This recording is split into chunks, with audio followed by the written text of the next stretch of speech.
The first part of any healing process is to know who you are and where you come from.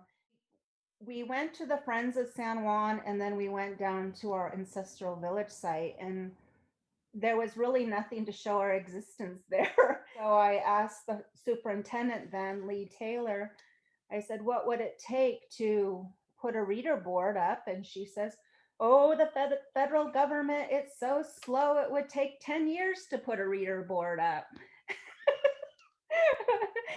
But then I feel like when we're in alignment, the male and female balance is in alignment, that anything can happen. And so, in just a short period of time, we made history with National Park Service, and we did what I think Alexis called a watershed moment. And we were able to bring our saltwater salmon people back together in their ancestral homelands. National parks are places for all people. I could very clearly see that the entire Coast Salish story, past, present, and future, was missing from really the park's storytelling. And I think that's a lot of what the National Park Service prides itself on, is that we're the storytellers. And yet we were silent on one of the on the most important part of the entire landscape's history. That image on Alexis's shirt was from the elder. He showed me the little storyboard, and I went to him and I said, what would it be okay to have your brother Tomasin, would it be possible to commission him to do the storyboard? This is what I see. I see a cornelian reef net captain and a male and female salmon. We went to the second interim and we said, can we gift you 3 storyboards for the 100th centennial? And he says, you can gift it to a National Park Service, but we probably can't use it for the centennial. And then 3 months or so into it, Alexis comes in as the formal superintendent. And so Alexis came in and spirit just manifested. And so from the moment I seen the little storyboard, it took 8 months to get all of those storyboards gifted to national parks on the 100th centennial anniversary. Okay, how the collaboration came into being, I felt like my role, which was brand new to this landscape and in my capacity, was to provide support and be really willing to let Shirley and Troy's vision take the lead on what was happening. And it wasn't clear, beyond we're putting a reef net captain totem and 2 salmon storyboards, and we're going to have a big celebration in the park in honor of the centennial, the 100th anniversary of the National Park Service. I think we had probably one of the most unique and meaningful centennial celebrations across the entire country, and set the tone in our organization that this is something that we need to care about and we're going to try to do and do whatever it really took to make things happen. And it was not my place to say no. It was my place to say, how are we going to get this done? There were tough times, Shirley, right? We've been through a lot, and right up through the celebration itself was extraordinarily challenging and emotionally intense and incredibly uplifting, but also scary because we hadn't done anything like that before. Shirley and Troy and the work that they were trying to do and ultimately accomplished was the lightning bolt. It was the wake up call that something different needed to be done. We had to try new ways of teaching people, most park visitors or even community members, about the significance of Coast Salish culture, lifeways, history, and present day people. And ultimately, I don't think anything that we have done has been incongruent with what we as the National Park Service are, designed to really do as part of our mission. To attend the planning meetings and to know how supportive Alexis, as being superintendent, is taking it seriously to tell the story of the Coast Salish people. And what struck me is being a part of the whole day planning session and then to be able to contribute and feel valued as a Coast Salish person. I just had to raise my hand at the end and say, I just want to thank all of you for remembering that there were Coast Salish people here before the pig war. And I think that often gets overlooked. That's why we want to continue to do work in our ancestral homelands with national parks. So I think the advice about, working across boundaries is you have to have humility, and you have to let go of your ego and your position and your title, and you have to be the one that's willing to listen and to swallow your pride and not have to be calling the shots, right? And I think that's where a lot of collaboration breaks down, is when there's a struggle of, well, who's really in charge here?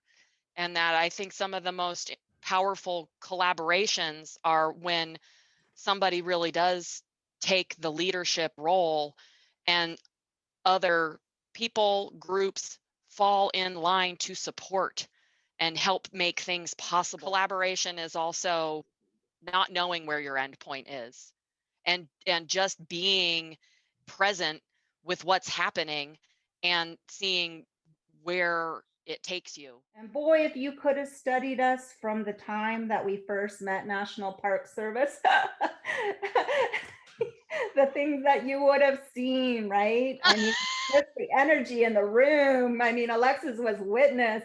You would have just our cortisol levels, but now we're this many years later, we're going to be so much more. You would have been able to see the healing in that work. So we're at a whole different place than we were then, but who knows what we're going to see. And can you imagine the healing that would take place if you could actually have a saltwater salmon people back together in the longhouse to sing and dance and to share, and to know that for 7 generations from now, we can be guaranteed, because we have support from academia, support from the national parks and the land stewards, support from our society, that you all will help us ensure that we will thrive and that our environment will be intact. And if our environment is intact,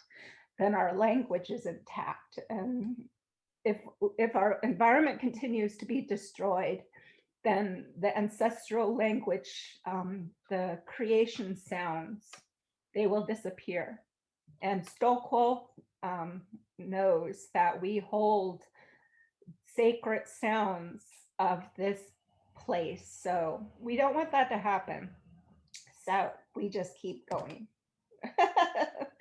Like salmon swimming upstream. So thank you for joining me as salmon people. And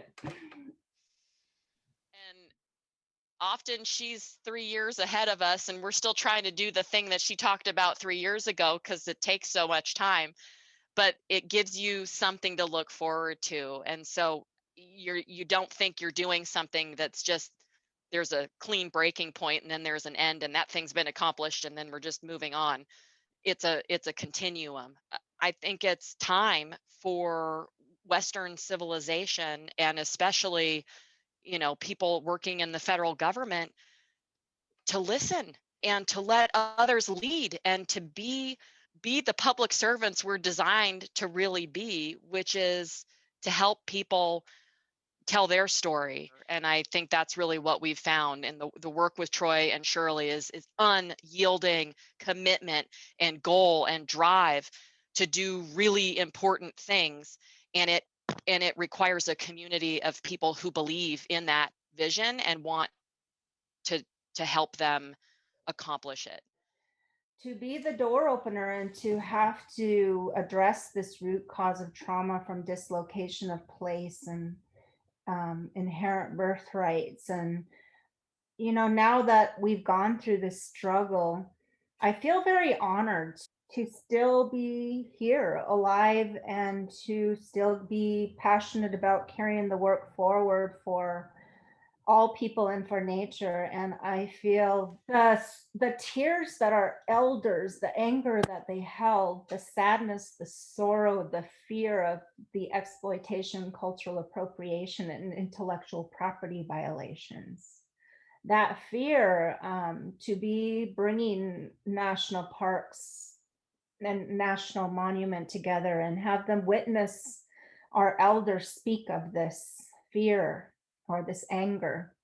I feel like that's a part of this healing process that is happening. Now relationships are being built and friendships are being made between Indigenous and non-Indigenous communities. What I fear, and I don't want to forget what my elders were trying to teach me when they brought that, when they put that at the forefront of not wanting to deal with national parks, not wanting to deal with national monument, not wanting to deal with the outsiders or to deal with the white people, not wanting to deal with them. I hold that very close and I don't let it go, because I don't want to be door openers. And then all of a sudden there's propagation and exploitation and everything happens because so many people come in and it's like a flood. It becomes a flood of people that come into our Indigenous communities because we open the door. And I don't want to see that come in full force within our communities from First Nation or over here without putting a foundation in place that does no harm. We have Indigenous leadership at the forefront. And for all of the Indigenous, non-Indigenous communities that want to come in and support, to be able to make the commitments and values to what works when you're working with Indigenous communities. I think collaboration requires commitment through thick and thin. You can't go into hiding when things get hard. And some of the hardest new relationships to create are those that have never really been created. And so The work that we do to bring our salmon people back together, because salmon people know no boundaries. We have, since colonization, boundaries have been placed around us so much that we're almost to the point where we forget that we are salmon people and where saltwater salmon people, Indigenous people are. And actually someday I can feel it to be able to go back to Papiawith and to potlatch, share our wealth and sing and dance and have ceremony with each other and to be able to share with people how we were once a wealthy people. yeah, I was thinking one of the other insights that I've taken away, just the word boundary is constraining, and I think most boundaries are a construct of the human imagination. Try to see what's on the other side. And is that really a real boundary? Or did somebody just tell me that I can't do something, or that's not possible, or that hasn't been done before? So don't even bother trying. You have to pause when you hear those things and decide for yourself if you're going to be the one that's going to try something different, or if you're going to allow other people to tell you you can't do something or it's not possible. And we box ourselves in more than we do release, ourselves into the open wilds of what's possible. And that's the better part. That's the better place to be. And I appreciate your support, Travis, because you're sharing a message that many people want to know about. There are people that want to know, how do Indigenous people build this relationship with government entities, and with county land banks. And I think one of the things is for them to know there's more depth in spirit and healing to it than what one might perceive as just some place to visit. And I think if you can heal the people, if you can heal the people, you can heal the land, and that benefits us all.